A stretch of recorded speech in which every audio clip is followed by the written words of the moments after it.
खुशियाँ मिलती नहीं मांगने से, मंजिल मिलती नहीं रुक जाने से। भरोसा रखना खुद पर, उस रब पर, सब कुछ देता है वह सही वक्त आने पर। एक व्यक्ति था, उसका नाम रमेश था। उसने समुद्र में घूमने के लिए एक नाव बनाई और एक दिन वह नाव लेकर अकेले समुद्र की सैर करने निकल पड़ा। वह समुद्र में थोड़ा आगे पहुंचा ही था कि अचानक एक जोरदार तूफान आ गया।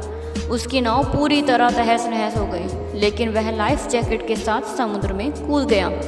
जब तूफान शांत हुआ तो वह तैरता तैरता एक टापू पर जा पहुंचा, मगर वहाँ भी कोई दिखाई नहीं दे रहा था। टापू के चारों ओर समुद्र के अलावा कुछ भी नहीं नजर आ रहा था।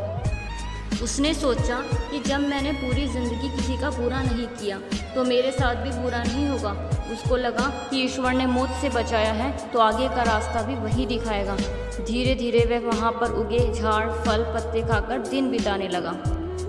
कुछ समय बाद उसे लगने लगा था कि वह इस टापू पर फंस गया है। उसने काफ़ी प्रयास किया, उसे कोई रास्ता नहीं मिल रहा था इस समस्या से बाहर आने का, मगर अब भी ईश्वर पर उसका भरोसा कायम था। उसने विचार किया, इतने दिनों से मैं इस टापू पर मारा मारा फिर रहा हूँ, क्यों ना यहाँ एक झोपड़ी बना लूँ। पता नहीं और कितने दिन यहाँ बिताने पड़े। पूरे दिन लकड़ियाँ और पत्ते इकट्ठा कर उसने एक झोपड़ी बनानी शुरू कर दी। रात होते होते उसकी झोपड़ी बनकर तैयार हो गई थी। अभी वह झोपड़ी के बाहर खड़ा होकर उसे देखते हुए सोच रहा था कि आज से झोपड़ी में सोने को मिलेगा, मगर अचानक से मौसम बदल गया। बिजली जोर जोर से कड़कने लगी और एक बिजली उसकी झोपड़ी पर गिर गई। उसके देखते ही देखते जलकर झोपड़ी राख हो गई। यह देखकर वह व्यक्ति टूट गया। उसने आसमान की तरफ देखकर बोला, हे ईश्वर, ये तेरा कैसा इंसाफ है। तूने मुझ पर अपनी रहम की नज़र क्यों नहीं की। मैंने हमेशा तुझ पर अपना विश्वास बनाए रखा और कभी किसी का गलत नहीं किया, तो मेरे साथ इतना गलत क्यों हो रहा है। फिर वह हताश और निराश होकर सर पर हाथ रखकर रोने लगा। अचानक ही एक नाव टापू के पास आई। नाव से उतरकर दो आदमी बाहर आए और बोले कि दूर से इस वीरान टापू में जलता हुआ झोपड़ा देखा तो लगा कि कोई उस टापू पर मुसीबत में है। रमेश ने उन दोनों को अपनी आप बीती बताई। उन्होंने कहा, यदि तुम अपनी झोपड़ी नहीं जलाते तो हमें पता नहीं चलता कि इस टापू पर कोई है। रमेश की आंखों से आंसू गिरने लगे।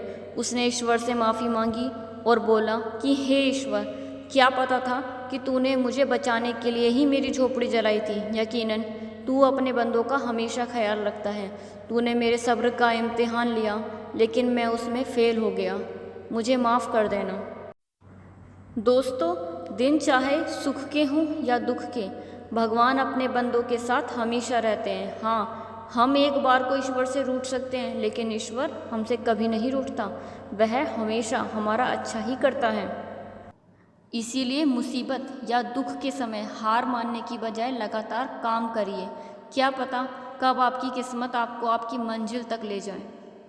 दोस्तों, इस कहानी से हमें यह शिक्षा मिलती है कि खुद पर और ईश्वर पर विश्वास कभी टूटने नहीं देना चाहिए। भरोसा रखना उस रब पर जो यहाँ तक लाया है आगे भी ले जाएगा। दोस्तों, इस वीडियो में बस इतना ही। ऐसी और शिक्षाप्रद कहानियाँ सुनने और देखने के लिए हमारे चैनल को लाइक और सब्सक्राइब करें। धन्यवाद।